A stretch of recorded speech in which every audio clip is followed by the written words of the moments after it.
Hello, everybody. Welcome back to Every Day is Friday, the show where we dive into the stories and experiences from people from all walks of life.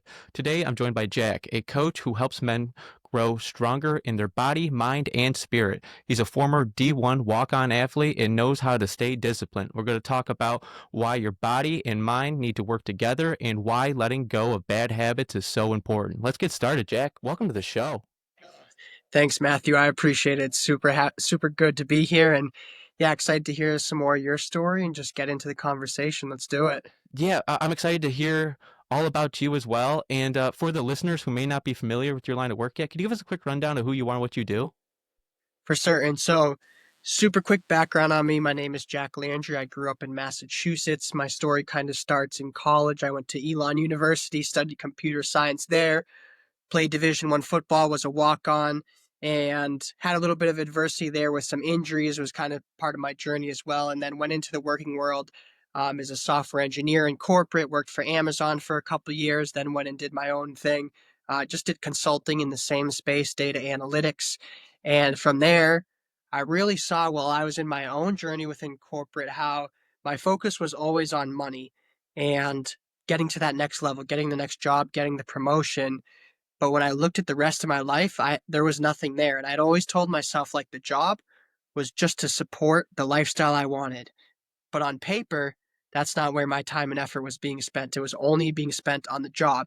So I started changing some small things, focusing on just small day-to-day habits, physical health, nutrition, mental health, and I saw how much that radically transformed my character first and foremost, but then also my relationships, my opportunities in my career. And that was so impactful for me that I wanted to find a way to kind of condense what I learned over a 3 to 5 year period for other like minded men, ambitious professionals who are really dialed in their career, hustling, pretty hungry, but they just haven't figured out the other areas. So that brings me to where I am now. Summer of 2023, I started coaching full time, fitness, nutrition, mindset, as well as career advancement, and then dropping any type of negative habits. So here we are today. Yeah, it's been a pleasure.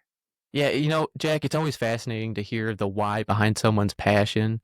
And I can only imagine it started with your own transformation. But I mean, how did your journey towards your personal growth and coaching begin? Yeah, it really started. That's a good question. It started I was in my first job, I was working as a software engineer for Fidelity Investments. It's a wealth management firm out of Boston. And I was in the gym and I had kind of gotten back in the gym post college because I didn't really have any other type of activity to do. So I got in the gym, I was enjoying it. I was going pretty hard. I was focusing on my nutrition, but every weekend I'd go out and kind of live that classic weekend warrior lifestyle. I would get blackout on Friday night, Saturday night, smoke weed, and I'd wake up on Sunday mornings and go into work on Monday. And it was the same process, the same cycle over and over.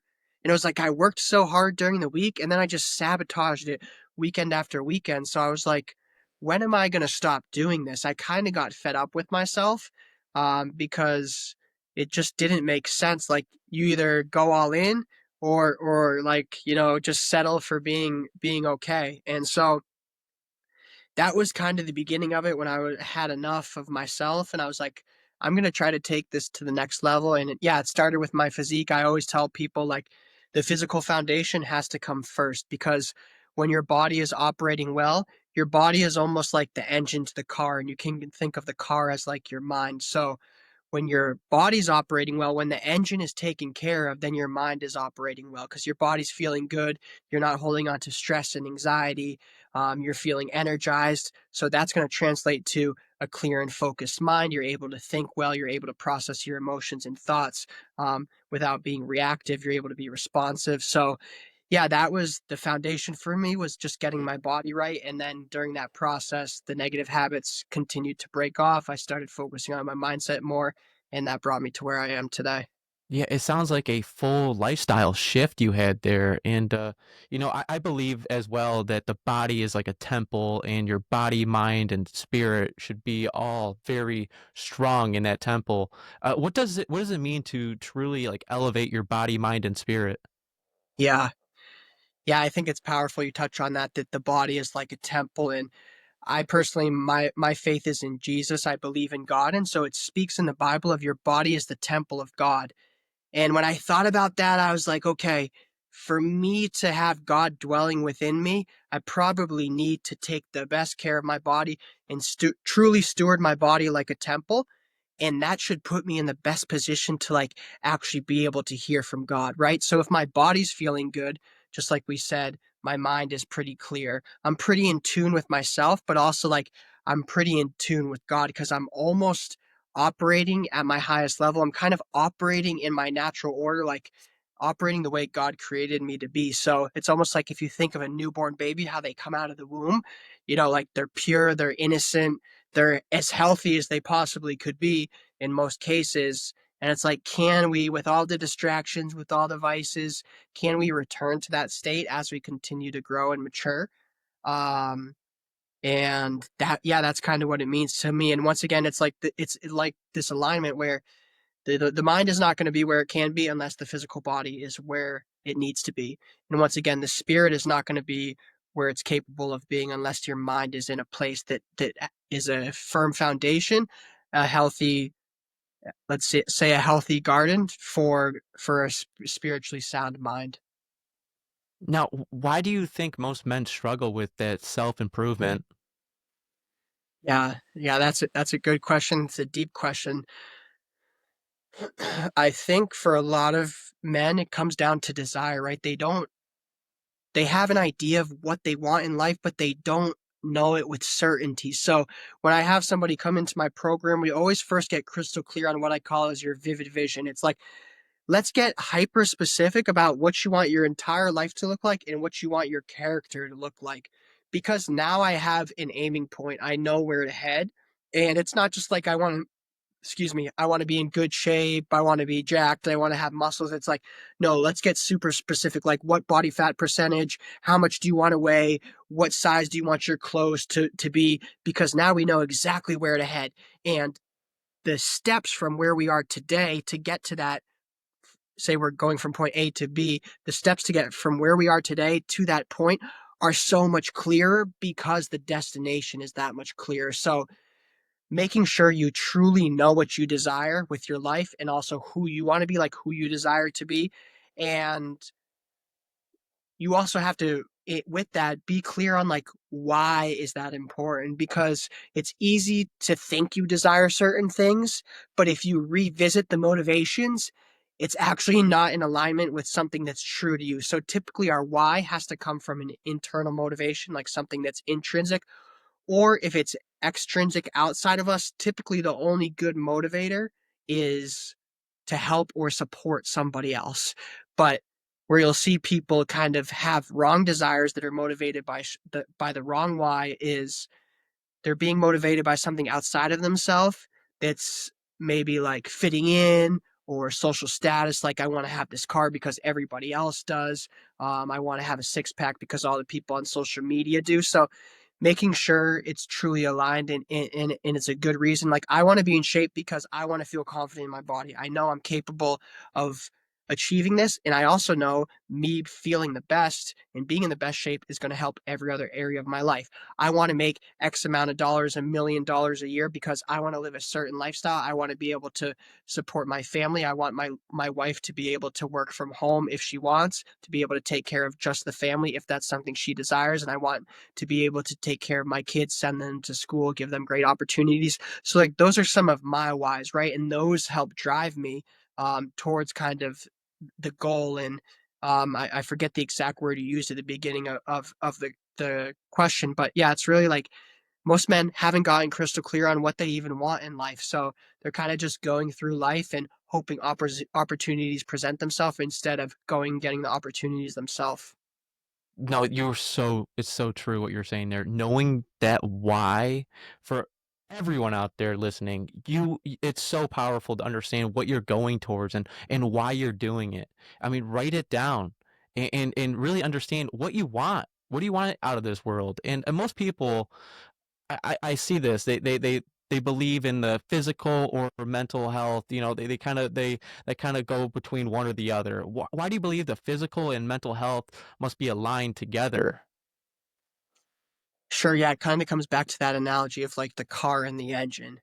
And I told somebody this today. It's like you can show up to the race with your car, and maybe the internal parts of the car, they're not operating at their maximum capacity, like the engine, it's at 75% capacity, you maybe have like half of a gas tank.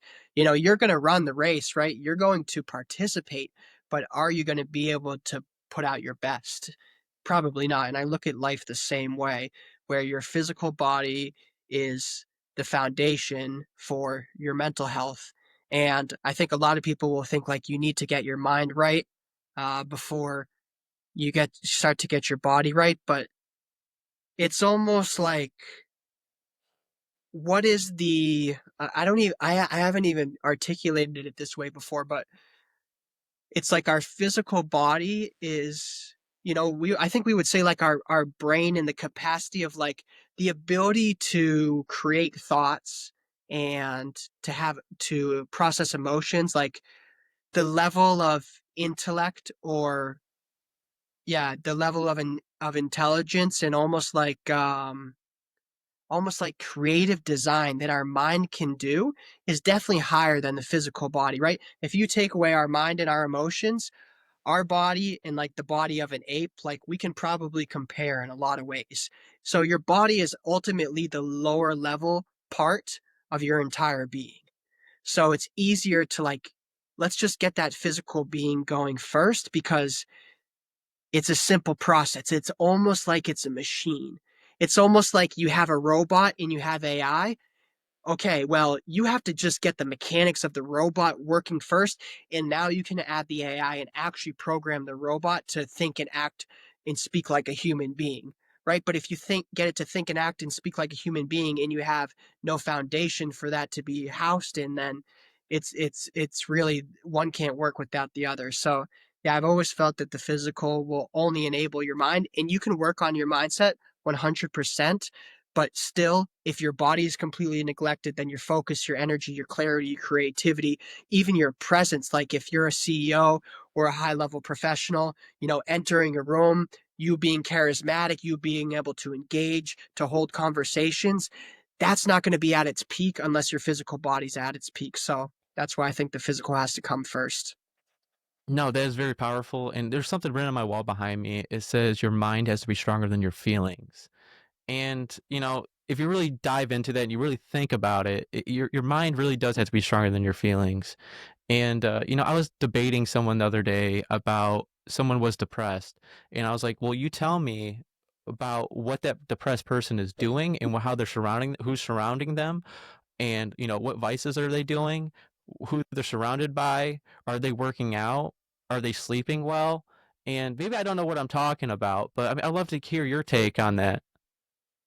Yeah, what specifically, like in regards to environment, or um, your mind being stronger than your emotions? I would say, can you dive into a little bit of both? Sure. So I've always said like your emotions are a terrible leader, and they're not, your emotions aren't aligned with logic. So you have to, I talk a lot about like self and emotional awareness. It's like, let's get to a place first and foremost where we even understand like we're present, we're outside of our thoughts. So it's almost like we're observing our mind from a third person point of view. In this case, I now know the thoughts that are coming through my mind, and I can actually step back, be present, recognize it, and then determine how I want to react to that thought. And this puts me in a place of being responsive. Where you see most people are is they're in a place where they're reactive to their emotions and thoughts. So they're almost, they're not even present enough. They're so caught in the physical response, because with an emotion, our body has a physical response. So they're so caught in the physical response, and that physical response is so strong it overwhelms their ability to think clearly and to be present and to recognize the thought. So that's where they end up acting in a reactive way. So the process of like becoming self and emotionally aware, it's like, okay, I'm sitting here, I know every thought that I'm having, and also if I start to have an emotion that comes across, I'm able to recognize that, and I can even recognize the physical response in my body as that emotion continues to arise in me. So like when I'm getting angry, I start to feel my body feel hot. I get I start to tense up. I even get a little shorter with my words. I want to speak out, I want to lash out, and I feel that bodily response coming on. So now I can decide how I want to respond to that. I can take a moment before I respond so I don't speak out of line. And yeah, now I'm just aware and I'm present. So I get to determine how my thought, excuse me, I get to determine how I respond to my emotions. And really that's where the power of the mind comes in to conquer the emotions, because only when I'm only when I'm present in my thoughts, only when I'm aware of my thoughts and my emotions can I have control over them. If you can't get to a place of self awareness, then you're never going to be able to control your emotions. So, this is really why I focus on journaling and meditation, at least for me, was transformational, because I never understood like why I felt a certain way. And I always had so much anxiety related to work, and I didn't even know it at the time. I just knew I had anxiety and I was always stressed out. So I started at the beginning of each day just writing down how I was feeling at the beginning of that day, and then trying to figure out like what was it that was causing that? Was it an experience I had? Was it talking with somebody else? And just becoming more aware, and then also sitting in meditation, which meditation people will think it's like some mystical thing. It's like all meditation is just kind of sitting in your thoughts and becoming present. What our mind wants to do is we have a million thoughts all the time. Our mind just wants to run down the rabbit hole of one of those given thoughts. So it's basically just acknowledging that thought, coming back to the present and sitting there. So yeah, that's kind of what I would say in terms of just how to get to a place of where your minds are in control of your emotions. And then I can go into the environment thing, but we'll open it up in case you want to add something before I transition. No, that is such that makes so much sense, and that's such a good point. And if you want to go into the environment, I mean, just dive into it. That is great Okay. input. Yeah, I mean, I think with environment, you really have to have an environment that's going to help you move towards the goals that you want to achieve. So something that I saw when I moved to Miami was it was just the law of exposure was so real, because I saw people living a life that I had never seen before, but it was so commonplace. Like in Miami, a BMW is basically like a Toyota, and a Lambo is like a BMW anywhere else, right? There's so many of them. And this is just a normal, ordinary life for people to make $1 million a year, to make even $1 million a month for a large group of people is very normal. So when you just start to expose yourself to what's real, I think it just changes your mindset and you start to realize that the people who are already doing it, they're just normal people, right? And a lot of the time they've even come from worse situations or worse beginnings than us, or even the same. So to see somebody who's done what you want to do just gives you a lot of hope, but also a lot of clarity on the path. And I think when you talk about an environment, you just need to, once again, you need to get clear on like, excuse me, what is it that you're looking for in your life? And then do everything you can to surround yourself, do everything you can to put yourself in the best environment to help you head towards those goals. So whether that is, I'm literally going to move out of my hometown and I'm going to go somewhere else because there's more opportunity. Or I'm going to move jobs because going to work with this new company is going to put me around more people, more opportunities. Or what a lot of people are afraid of, but it's taking a risk, which is investing in yourself, getting involved in a paid community, getting involved with a paid coach or mentor who's already done what you want to do. And it's just going to help you fast track your way from where you are to where you want to be. No, that was great input there because you actually like took yourself out of an environment that you didn't really like and you didn't really think you could be in at one point, and then you put yourself in an environment where you surround yourself with winners, and that just changed the whole game for you. Yeah, completely. The biggest change for me first was I was living in Boston, and then I left Boston where I was drinking on the weekends, living the classic weekend warrior lifestyle. Left Boston, went to San Diego where I knew nobody, and that was the best thing possible for me because I was able to dive so deep into my own personal development. And this was the most I was dialed in my entire life. This was the period in my life was where I was in the best, I would call it a flow state. So I was waking up 5 a.m., journaling, meditating, reading, praying, and I wouldn't even go on my phone till like 11 a.m. So after my morning routine, I'd get outside a little bit, have a breakfast. I would then go to work. It's called deep work, where I'm like working for 60 to 90 to 120 minutes, super clear, no distractions. And the amount of creativity, but also the amount of focus and productivity you'll find in those deep work sessions is insane. It's like it's addictive, and that's the definition of flow, where you're like hyper focused on one thing, no distractions. So I would do that till like 11 a.m. and it was like it got to 11 a.m. and my day had been incredible. Like I had crushed the day already. And yeah, just going into that new environment where I knew nobody, it forced me to focus on myself. It forced me to get out into community, to be more social. I was always fairly introverted. And then lastly, moving from San Diego to Miami, it just took it up a notch, really expanded my mind on what could actually be done in the entrepreneurial space. So it's been incredible.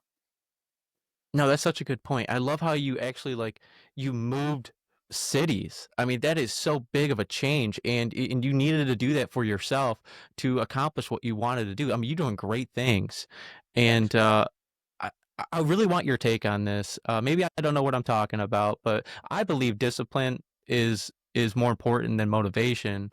But what's your take on that? Is Yeah. discipline more important than motivation? Yeah. Yeah, I agree with you completely. Discipline is more important than motivation because the motivation is not always going to be there, but the discipline has to be there. And discipline is just like a muscle that you build by doing something repeatedly, doing something consistently. So it's it's like what is my optimal state, and then what are the things that I need to do to be in that state? And then no matter how I feel, this is where we get to that place of, once again, how do you separate your mind from your emotions, and how do you build a mind that is stronger than your emotions? Because if I know where I want to be and I know the steps that are needed to get there, then no matter how I feel that day, whether I'm sick, whether I'm tired, I know what needs to be done, and I know my emotions are just going to hold me back from executing on what I need to do. So that's where the discipline comes in. But yeah, you only build discipline by, number one, doing things consistently over a long period of time, and then number two, just doing hard things. Like whenever my discipline is struggling, the first thing I'll do is like try to find something hard that I don't want to do. So whether it's like going to hit a leg day or take a cold shower in the morning, if I wake up and I'm really feeling overwhelmed, or I'm just kind of feeling lazy and I don't want to get the day started, like doing something that sucks, doing something that's hard is the easiest way to get yourself back on track and start stacking some small wins. No, I love how you put that. Stack those small wins on top of each other. And people out there, really want you to dive into this and don't be afraid to fail because I've learned the most from the podcast I failed from. I wasn't prepared enough for. And I learned what I had to do to take the next step. Heck yeah.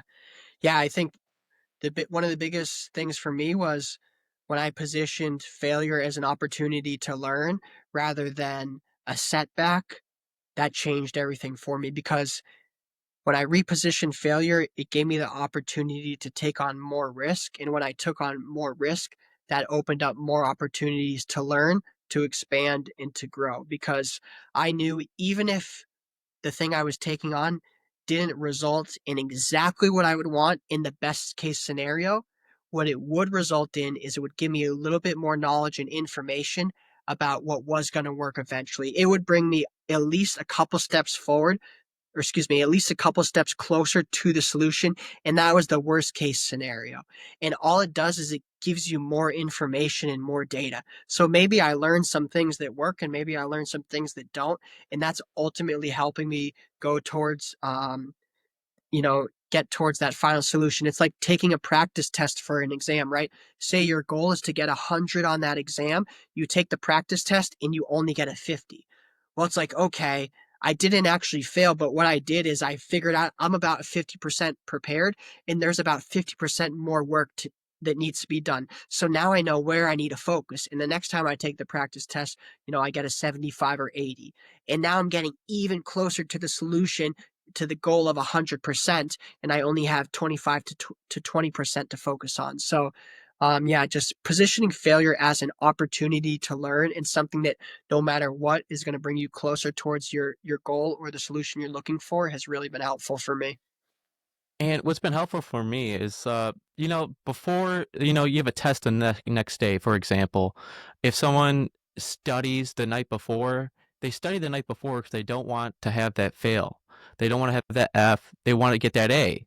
For me, that's the example I have because I imagine myself what I don't want to be. I don't want that F.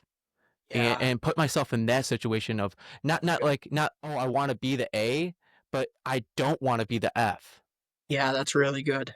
And that's a mindset shift I've had that's really helped me grow, that actually push me further and chase after my dreams. Yeah, that's really good. I've also told my some people, and at least it's been the case for me, that guilt is one of the best indicators that you have more potential. Because all that's telling you is, I know I'm capable of doing more, but I'm feeling guilty because I'm not showing up that way. So I always use guilt as just an indicator of where I should go. Guilt helps direct my life because if I'm feeling that guilt, I look at it and I'm like, okay, why am I feeling guilty?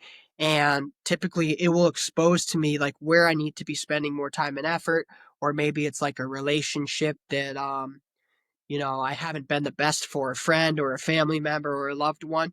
So there's some guilt there, and it's like I need to make some peace here, or so, like there's more of me needed in this area where there's guilt, whether it's time, whether it's effort, whatever that looks like. It's a great indicator that you have more potential and that you can be better. So, yeah, it's typically portrayed as a negative emotion. And I would agree that it is a negative emotion, but there's an immense amount of value if you look at what it's trying to tell you about yourself. No, Jack, that's such a good point. And with all your coaching experience and personal experience as well, breaking bad habits isn't easy, but what's the first step for the listener out there? Yeah. The first step I think is if you want to break a bad habit, you have to get clear on what is it actually holding you back from and what would life be like if you remove that habit. And once again, that kind of helps you find the desire. It's like, okay, because I talk to a lot of guys, it's like they're making six figures, they have a decent physique, they have a relationship with a girl, they're going out on the weekends, they're not getting blackout, they're drinking, they're maybe smoking a little bit of weed. And it's like, why would you change? Life is pretty good, right? You're making six figures, you have a girl, you're having fun on the weekends. What's wrong with that? And then we focus on like, what would their life be like if they weren't doing that? And it's like, okay, well, I would be in that much better shape. My mind would be that much clearer. I would be that much focused and energized. That would open up that many more doors in my career. That would help me be better for my girl. That would help me be better for my friends and family. So as we actually start to look at that ideal state and what life would be like without that, that's where we can kind of find the desire. And then if you truly have a desire, because now we've also kind of identified the why. It's like, okay, this is what life would be like without this vice. And now my why is almost defined by, or my why is almost driven by, why am I doing this? Because I want to get to that place that is that much better. I have a desire for that better place. And so now I have my motivation and my why, my desire is there. And now I'm in a place where I truly am hopefully willing to take action. But for a lot of people, they haven't gotten to that place of like really desiring the change yet. They're still pretty content, six figures, couple of drugs here and there, relationship that's okay. That's for a lot of people, they're okay with that. So it's creating the desire first, and nobody's going to change unless they really desire it. No, that's so true. And I was watching a podcast last night with John Mayer, and he's a guitarist, and he actually said the same thing you just said. And he goes, "Where do I want to be? What's the percentage I want to give to be the best I can be?" And he goes, 100. So we stopped drinking alcohol. Yep, exactly. And it's easy to justify when we have a negative habit in our life that it's not having that big of an impact. And it actually might not be having that big of a negative impact on your current life. But what it's doing is it's putting a capacity on the life that you could be living. Yeah, and the best way he described it was, okay, so you're having so much fun, and then, after you stop, the bar's down here, but you can bring the bar up over time. So like, you're not having as much fun, but that bar gets raised over time because you're accomplishing a lot more fun things and more things you're doing in life. Yeah. Yeah, and I think people also have to redefine what fun is to them because Our culture defines fun as like partying and turning up, but there's something that's so fun and fulfilling about building yourself, building the life you want, and being sober. You know, there's nothing wrong with that either because you feel great while you're basically living your dream. Like, do you want to party or do you actually want to live your dream? Jack, I gotta ask you this one. I mean, why do you think most people fail at self-discipline? I mean, it's the New Year's, they're all join gyms, and then they just after 1 week Yeah, they stop going. I mean, why do you think they struggle with self-discipline? yeah, it's a good question. I'm not just gonna take it back to like the thing of desire. I do think that is a large part of it. Like they just don't have a strong enough desire for it. Um, I think a lot of people are content as well, and I think a lot of people haven't gotten the taste of like what they're capable of. So also in our culture, there's this large separation of like the people who are famous and super wealthy, and then like the common middle class. And it's almost painted in this way where these people are, these celebrities, is so far off that I can only watch from a distance and dream about it, but I could never actually get there myself. So I think that breeds a lot of contentment and you're just your common person. And they just kind of look at their life and they're like, okay, this is the hand I was dealt. And, I'm going to try to enjoy my life outside of my day to day and the best I can. And what I mean by that is like, they almost feel like these are the responsibilities that I've been given in my life. Like, I need to go to this job, I need to take care of this family. And now the solution that I'm going to come to is how can I spend my time outside of these responsibilities life's given me in a way that I truly am going to enjoy them most? Rather than being like, I can actually create my own reality and change my situation and then going after that with everything in them. And I think it's like that first little taste of it, right? Even just getting in really good shape because it's like, dang, I set my mind to this and I actually did it. How much more could I do? And I talked to a lot of my guys about confidence, and confidence is simply saying you're going to do something and doing it. So if I tell myself I can make $5 and I do it, I'm like, dang, that wasn't as hard as I thought. I made $5 and now I have a little more belief in myself and I feel capable just to take it up one more notch. So I'm like, all right, I bet I can go and make $10. And then I go and make 10 and it's not as difficult as I thought. And I was able to do it. So now my belief and my confidence is higher. And then I'm like, I'm going to go make 20. I do that. I make 100. I make 1,000. And so that's that process. And it's most people have been sitting this place of stagnation where they're just kind of floating through life and they're in that seat of like waiting for the promotion. And it's like, how long are you going to sit in the seat of waiting for the promotion for the rest of your life? Um, and yeah, it's that initial breakthrough that I think is the hardest part for most people. No, it is so powerful and so true indeed. And I want to tell people out there that you're gonna get hate. You're going to get hate in whatever you're trying to do and what you're trying to achieve. Even I've gotten hate from even starting this podcast. You don't see it coming, but it hits you wherever you go in the comment section below. Friends, family, don't matter who it is. You're going to get hate along your journey. And as long as you stay strong on your mindset and your goals and your why and who you want to become, that's all that matters. Yeah, man, that's super powerful and definitely commend you for like continuing to push forward despite like criticism because I don't know exactly what you've dealt with, but even just being on this podcast for like 45 minutes or not even that we've been here, like your setup's super dope, just the way you run the show, super professional. I mean, you and I have no relationship prior to this. You've obviously done your homework, like you know where I'm coming from, so it's really nice as a guest. It makes me feel welcomed. It makes me feel special.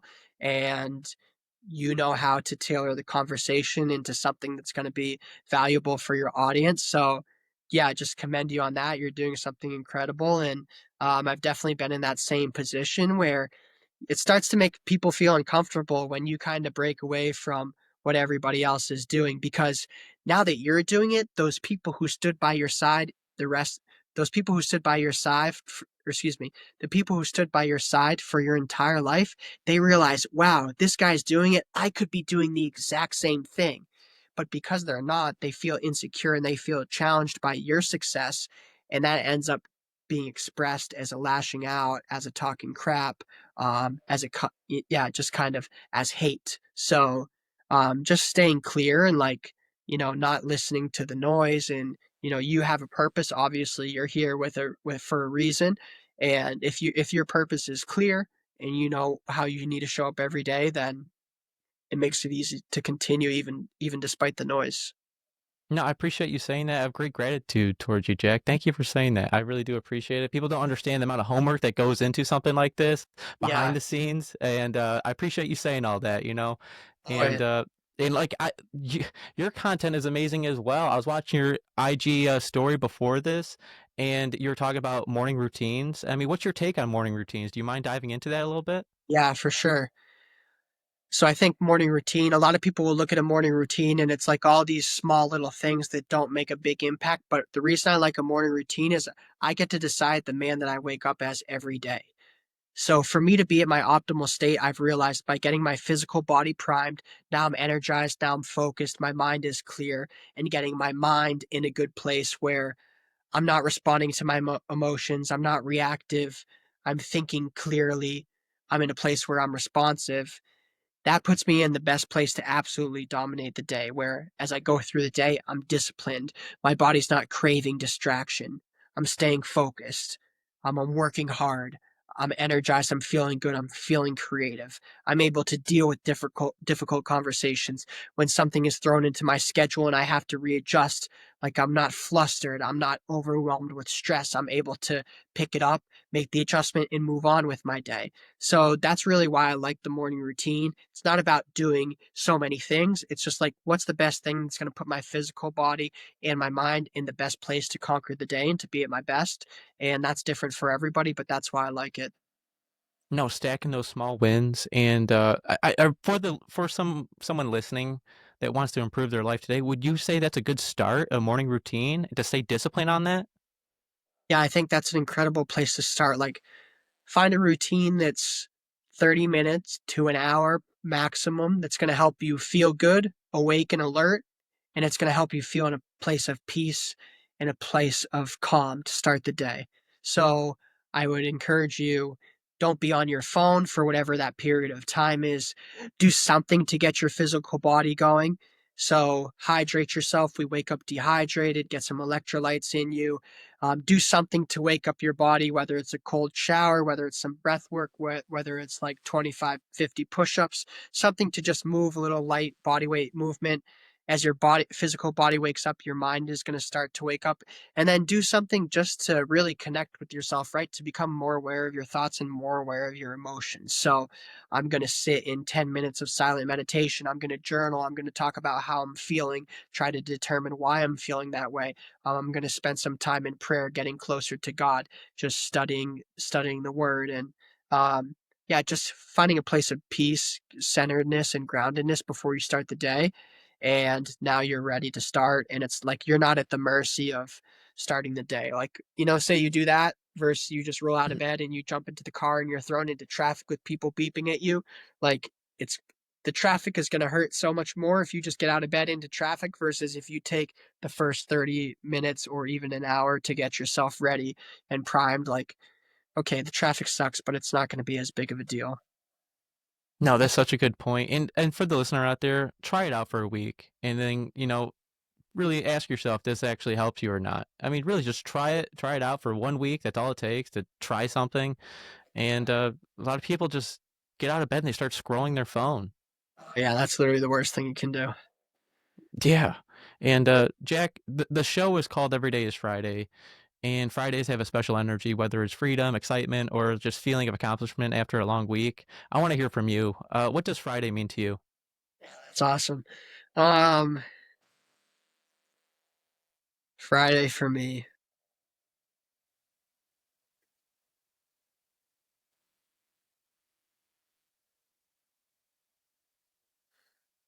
I think Friday for me is It's a day that represents what should be accomplishment, but also an opportunity to plan some resets. So I think it's important to you need to be able to know how to go full speed and really work. And I think the majority of our culture doesn't know how to work hard enough. Most people do too much relaxing, but you also need to know how to refill your cup and recharge because if I'm able to recharge properly, then when it's time to hop back in the driver's seat, whether that's Monday, whenever it is, then I'm just able to come back that much more energized with that much more just clarity of purpose and I'm that much more productive. So um, yeah, a good week, if you have a good week, then I think Friday is a place of like accomplishment. I've worked hard. I'm going to give myself a little bit of time to relax and reset. I'm going to kind of look back on the week as I get into the weekend and adjust as I kind of reassess and reorient moving into the new week, continue to recharge, and then we're ready to hit the ground running on Monday. No, I love that definition you have, and all your information will be down in the description down below. I want to make sure the people know where to find you. Where can people follow and support your work? Totally. Yeah, the best place to find me is on Instagram. My Instagram is Jack P. Landry. And then you can also check me out on my website. It's moved.life. Now, Jack, this is your chance to leave the listeners with like something powerful. Is there anything else you want to share before we wrap this up? Yeah, I would just say the success that you're looking for and the place that you want to be is going to be a result of small things compounded over a long period of time. So if you truly want to make a change, I would give yourself at least 30 to 60 days to get into the process of moving towards that change and commit with everything in you because 30 to 60 days is not a long period of time. But what you owe to yourself is to show up fully for yourself. And I promise you that if you do excuse me, I promise you if you do show up fully for yourself during that 30 to 60-day period, you're not going to want to stop because you're going to have built enough momentum, not only because of the time frame, but mainly because you decided to show up in your entirety for that entire time frame. So I would just encourage you to do that. Once again, it's small wins. It's just those small things compounded day to day. The reason I'm where I'm at is because I started this journey in 2018. It's 2025, right? It's been 7 years. And where I'm going to be in 3 years, 5 years, 10 years, like it's going to be another incredible place. And I'm so thankful for where I am. But I'm so thankful for where I'm going. And I've gotten to a place where I truly enjoy the process. And you'll get that to that place too, as long as it's aligned with where you want to be. So, yeah, just focus on the small things, commit to them because a commitment to the process is a commitment to you. And you're going to end up in a special place. No, I'm looking forward to see what you have in the future coming in the future with you. And I know a lot of listeners got a lot of value out of this. It's been an awesome conversation. I appreciate you being on here. Heck yeah, I appreciate you, Matthew. This has been a pleasure. So, thank you so much. No, thank you for sharing your stories and experiences. Always, man. Yeah, this was awesome. And to everyone listening, stay tuned for more amazing stories like this on Everyday's Friday Podcast 365. If you enjoyed this, make sure to follow, share, and keep that Everyday's Friday mindset going. Until next time, stay inspired and make sure every day feels like Friday. Until next time, everybody. Let's go. See you guys.